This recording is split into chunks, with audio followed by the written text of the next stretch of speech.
Lijep pozdrav svima i dobrodošli još jednom na moj kanal Kuhajmo zajedno. Danas ću za vas spremati jednu prefinu, sočnu i kremastu musaku.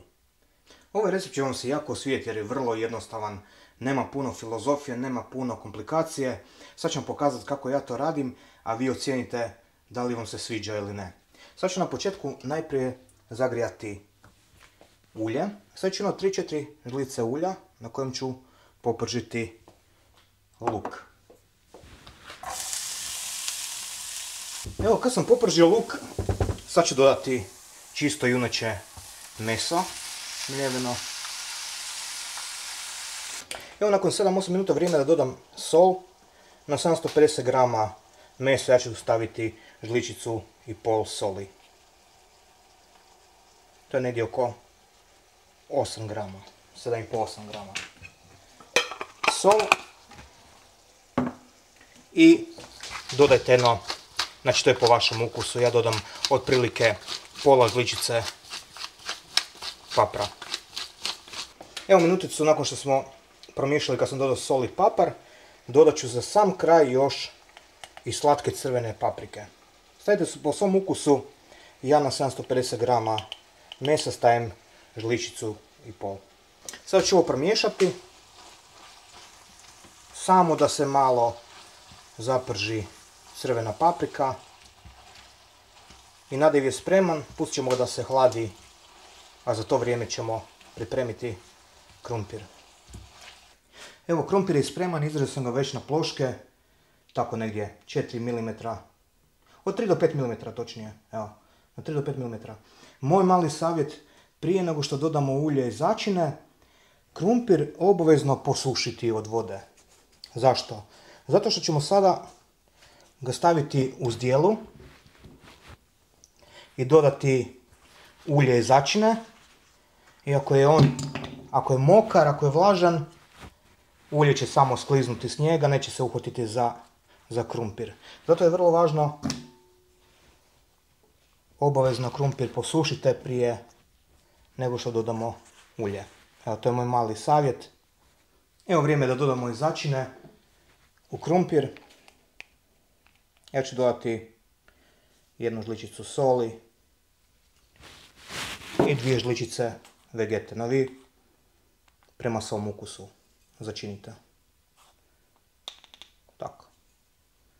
Tako. I otprilike 1/4 decilitra ulja. Ne treba puno ulja ako se bude dobro nauljio krumpir. Sad ćemo to sve promiješati. Evo, ja sam ovaj recept prilagodio za ovu tepsiju 30 cm i u nju ćemo složiti krumpir. Ako ste ikada radili što slično, znači sa malim preklopom, slažete krumpir jedan do drugoga. Tako.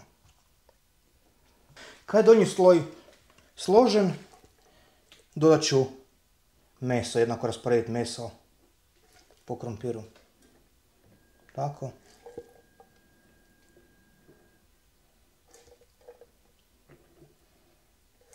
I kad smo rasporedili meso, opet ide sloj krumpira kao i onaj donji sa malim preklopom.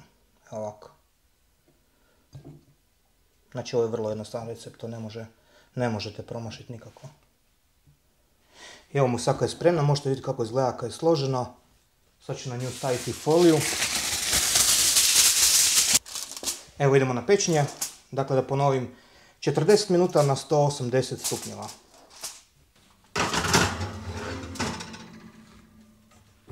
Evo, dok se musaka peče, ja ću pripremiti preljev za musaku. Dakle, koristit ću 2 jaja.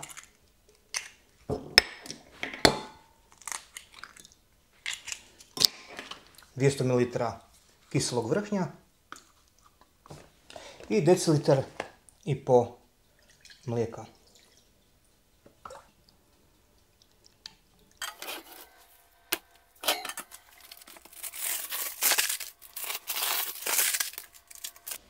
Sada ću preliti musaku sa preljevom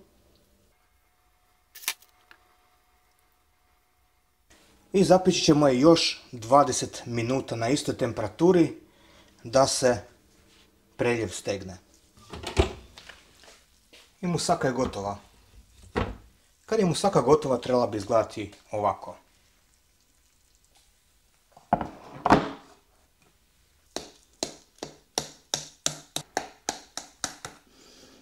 Nije da se hvalim, ali ovo bolje ne može biti, savršeno je.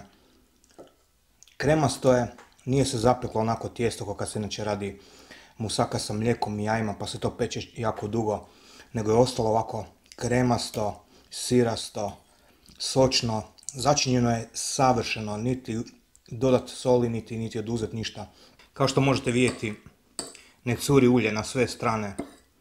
Nije suha, ali nije niti masna. Savršeno je sočna, savršeno je kremasta.